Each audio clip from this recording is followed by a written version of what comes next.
एक समय की बात है जब महर्षि नारद हिमालय की गुफाओं में घोर तपस्या कर रहे थे।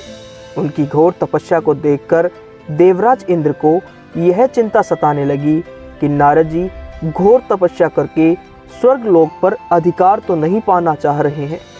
इसलिए नारद जी की तपस्या भंग करने के विचार से इंद्र ने कामदेव और स्वर्ग की अप्सराओं को नारद जी की तपस्या भंग करने का आदेश दिया। लेकिन कामदेव और अप्सराओं के अथाह प्रयासों के उपरांत भी वे नारद जी का ध्यान भंग नहीं कर सके और हार मानकर वापस स्वर्ग लोक लौट गए। इस घटना के बाद नारद जी को अपनी भक्ति और अपने ब्रह्मचर्य पर घमंड होने लगा और इस अहंकार में नारद जी अपने ब्रह्मचर्य और अपनी कीर्ति का गुणगान अपने मुख से समस्त लोकों में करने लगे।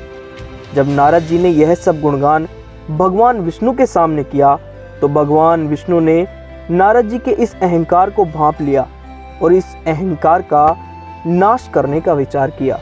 तब भगवान विष्णु ने अपनी माया से एक लीला शुरू की।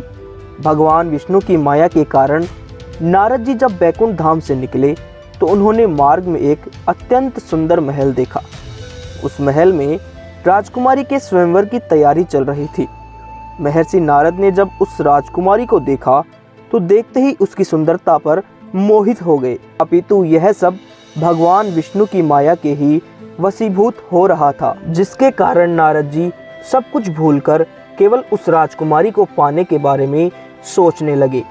नारद जी पुनः विष्णु जी के पास पहुँचे और उनसे उनका कोई भी एक रूप उधार मांग लिया ताकि भगवान विष्णु का रूप पाकर वे स्वयंवर में जाएं और राजकुमारी उनसे विवाह कर ले। स्त्री लालसा के वश में होकर नारद जी यह भूल गए थे कि भगवान विष्णु का एक वानर रूप भी है। विष्णु जी ने यह वानर रूप नारद जी को दे दिया। घमंड में चूर नारद जी जब श्री हरि का रूप पाकर जब स्वयंवर में पहुंचे तो राजकुमारी और स्वयंवर में उपस्थित सभी लोग नारद जी पर हंसने लगे तथा भगवान विष्णु भी उस स्वयंवर में पहुंच गए। राजकुमारी ने भगवान विष्णु के गले में हार डाल दिया। नारद जी बहुत दुखी हुए और इस उपहास का कारण जानना चाहा। उन्होंने पानी में अपना प्रतिबिंब देखा और वानर रूप देखकर क्रोधित हो उठे। नारद जी ने सोचा कि श्री हरि ने वानर रूप देकर मेरा अपमान किया है। क्रोधवश नारद जी ने भगवान विष्णु को श्राप दे दिया कि जिस प्रकार आज मैं इस स्त्री के लिए व्याकुल हूँ, आपको भी अपनी पत्नी के लिए व्याकुल होना पड़ेगा। अपनी पत्नी का वियोग सहना पड़ेगा और अपनी पत्नी फिर से पाने के लिए उन्हें इन्हीं वानरों का साथ लेना पड़ेगा जिसका तुमने उपहास किया है।